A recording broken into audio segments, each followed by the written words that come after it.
Oke, selamat siang teman-teman semua. Kalau tadi kita sudah belajar sampai mana ya? Sampai future value ya. Nah, sekarang berarti kita lanjutkan kembali sampai dengan present value.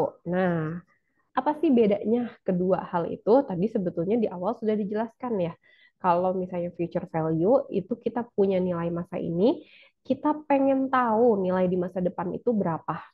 Nah, kalau present value, data yang kita miliki adalah nilai uang pada masa depan.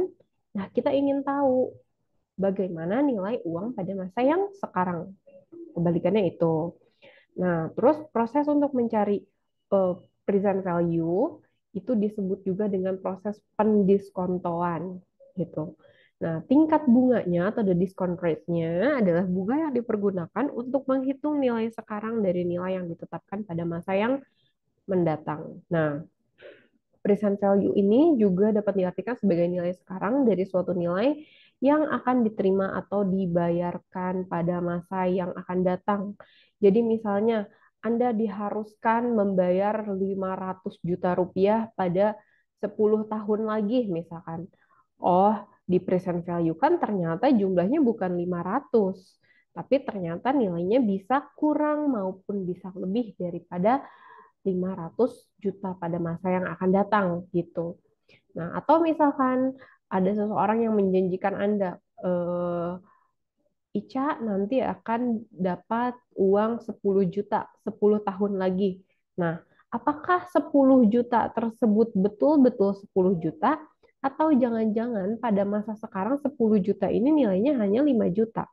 Gitu. Jadi yang sekarang nih Ica mungkin sudah mengancang-ancang, oh saya akan dapat 10 juta, saya mau beli motor gitu misalkan. Oh ternyata tidak bisa dibelikan motor pada masa yang sekarang. Nah tapi pada masa yang akan datang apakah bisa dibelikan motor? Belum tentu. Itu tergantung kepada nilai inflasi. Kembali lagi ya, kita membahas tentang inflasi lagi. Nah kita lanjutkan kembali. Nah, present value. Jadi present value itu mempunyai formula seperti yang ada pada layar ini. Jadi present value itu kita membaginya dari future value pada periode ke N-nya, lalu dibagikan dengan 1 plus I. Kita lihat apa ini I? I ini adalah discount rate atau tingkat bunga yang telah ditentukan. Lalu N ini adalah periode atau dengan kata lain periode ini adalah berapa lama nilai yang akan kita simpan atau berapa lama kalian akan menabung si uang yang tadi di future value-nya begitu. Nah, lalu ini kita sudah mulai ke contoh ya. Jadi misalnya investasi pada awal tahun itu nilainya ada 1 juta rupiah. Nah, berarti pada masa akhir tahun nilainya akan menjadi berapa? Nilainya itu akan menjadi 1.200.000 pada tingkat bunga yang sejumlah 20%. Apabila nilai tingkat bunga tersebut itu turun bukan 20% atau kita katakan 10%, maka otomatis nilai pada akhir tahun pun akan berubah sesuai dengan diskon rate atau sesuai dengan tingkat bunganya. Jadi tinggal dikalikan 1 juta dikalikan dengan si diskon rate-nya itu akan menjadi future value. Tadi kan kita belajar mengenai future value seperti ini. Nah, sebaliknya, sekarang kita lagi ngomongin tentang present value atau nilai pada masa kini. Nah, pada masa yang akan datang kita akan menerima 1.200.000 pada tingkat diskonto yaitu 20%. Maka nilai sekarangnya adalah berapa? Nilai sekarangnya adalah 1 juta. Lah, kok bisa ya kita mendapatkan nilai 1 juta? Kembali lagi, kita menggunakan formula yang tadi sudah saya perlihatkan. Nanti kita akan coba untuk menghitungnya ya. Jadi kalau misalkan pada future value itu namanya adalah tingkat bunga, berbeda dengan present value namanya adalah tingkat diskonto. Atau terkadang sebagian banyak orang itu menyamaratakan menjadi tingkat bunga gitu. Padahal pada kenyataannya apabila kita ingin mempresent value kan itu bukan dengan tingkat bunga, namun dengan tingkat diskonto. Begitu. Oke, kita lanjutkan kembali. Nah, ini adalah tabelnya seperti yang sebelumnya ada di di future value. Kalau ini adalah present value interest factor. Tabel ini gunanya adalah memudahkan teman-teman agar tidak lagi menghitung satu per satu plus I dipangkatkan dengan N.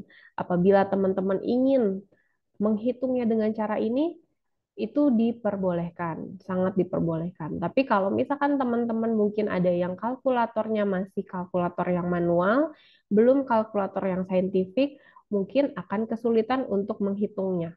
Maka di sini saya sediakan tabel sama seperti yang sebelumnya. Kita lihat dulu tingkat tahunnya atau lama periode si uang tersebut tersimpan. Misalkan di 8 tahun. Berarti yang harus kita lihat adalah sebesar atau sejumlah yang saya apa ya ini tanda pink ya gitu.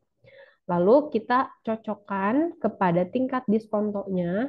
Apakah tingkat diskontonya 0%, 5%, 10%, atau 15%?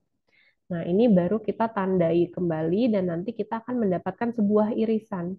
Nah, irisan ini atau kita singkat menjadi 0,47, ini adalah hasil perhitungan dari rumus yang tadi sebelumnya. Jadi ini hasilnya adalah 0,47. Ini secara singkat kalian tidak usah menghitung seperti ini, tapi kalian hanya perlu melihat tabel. Nah, namun sayangnya tabel tersebut mempunyai sebuah kekurangan. Apa sih kekurangannya? Karena biasanya di tabel itu hanya menyediakan tingkat bunga tertentu. Bisa lihat di sini tingkat bunganya hanya ada 0%, 5%, 10%, dan juga 15%.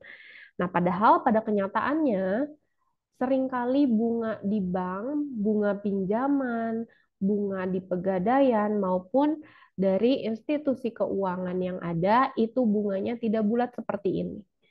Nah, teman-teman pernah nggak kalian datang ke sebuah bank, terus di situ ada bunga deposito gitu ya. Biasanya bunga deposito itu ada yang 3 bulan, 6 bulan, dan juga 1 tahun. Nah, di situ ada tuh rate-nya, yaitu misalnya 6,25. Nah, sayangnya ketika tingkat bunganya atau tingkat diskontonya adalah 6,25, itu kita tidak dapat lagi melihat pada tabel yang telah disediakan. Mau nggak mau, kita harus menggunakan formula ini atau menggunakan rumus. Begitu. Nah, apabila terjadi seperti ini, cara menghitungnya bagaimana? Cara menghitungnya yang pertama adalah satu dulu ditambahkan dengan interest atau diskonto faktornya. Setelah ditambahkan, nanti kalian akan mendapatkan hasil 1, sekian-sekian. Nah, ini kalian kalikan atau pangkatkan. Pangkatkan dengan pangkat N. Pangkat N itu adalah tadi pangkatnya misalnya 8. 8. Nah, setelah dipangkatkan, kalian akan mendapatkan nilai diumpamakan YY. Nah, YY ini baru kalian bagi menjadi 1/YY. Ini baru adalah hasilnya. Nah, hasil ini yang nanti akan kalian kalikan dengan present value. Begitu. Nanti kita praktek ya perlahan aja. Mungkin masih ada yang kebingungan gimana sih cara menggunakan kalkulatornya. Nanti kita praktek bersama-sama. Nah, kalau ada di antara teman-teman yang tidak menemukan bagaimana cara memangkatkan, coba dilihat di kalkulator masing-masing itu ada tandanya seperti X, lalu ada kotak seperti ini. Nah, ini adalah untuk pangkat. Nah, kalau tidak ada pangkat gimana caranya? Satu-satunya adalah kalian kalikan ini dengan ini. Jadi 1,xx dikalikan dengan 1,xx gitu. Atau kalau misalnya 5 pangkat 2 itu sama dengan 5 kali 5. Nah, sekarang berapa kalau 5 pangkat 8? Berarti 5-nya dikalikan 5 yang ada 8 kali gitu. Nah, terus sampai 5-nya itu ada 8, begitu. Jadi dikalikan sejumlah dengan N atau sejumlah dengan periode penyimpanan gitu. Oke, ini kalau mau dicatat dulu silahkan dicatat dulu atau nanti mungkin videonya bisa kalian pause dulu gitu ya. Saya lanjutkan kembali ya.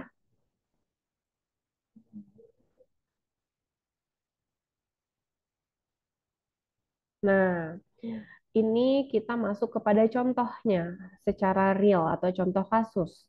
Nah, jika Anda dijanjikan mendapat uang sebesar 500.000 rupiah pada 40 tahun mendatang, dengan asumsi bunganya adalah 6% per tahun. Ini mendekati bunga deposito yang tadi saya sebutkan. Nah, berapa nilai sekarang dari uang yang dijanjikan? Nah, jangan senang dulu nih teman-teman kalau misalnya udah ada yang bilang, oh nanti Anda akan dapat 500.000 dolar pada 40 tahun mendatang. Ternyata setelah dihitung-hitung, ternyata pada masa sekarang ini bukan 500.000 dolar yang kalian dapatkan, tapi hanya 10%-nya saja, yaitu 48.000 dolar. Jauh ya perbedaannya.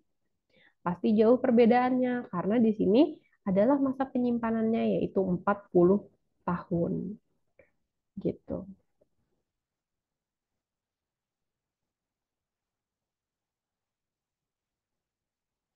Nah, ini ada juga yang dinamakan anuitas. Jadi tadi yang pertama kita belajar tentang future value, nilai yang ada pada masa yang akan datang. Lalu yang kedua kita akan belajar tentang present value, yaitu uang atau nilai uang yang ada pada masa sekarang. Dan kita akan belajar tentang annuity atau anuitas. Nah, ini akan saya jelaskan di part 3. Jadi untuk part 2 cukup sampai di sini dulu sambil teman-teman berusaha untuk memahaminya dulu. Lalu akan kita lanjutkan kembali pada sesi ketiga. Part ketiga.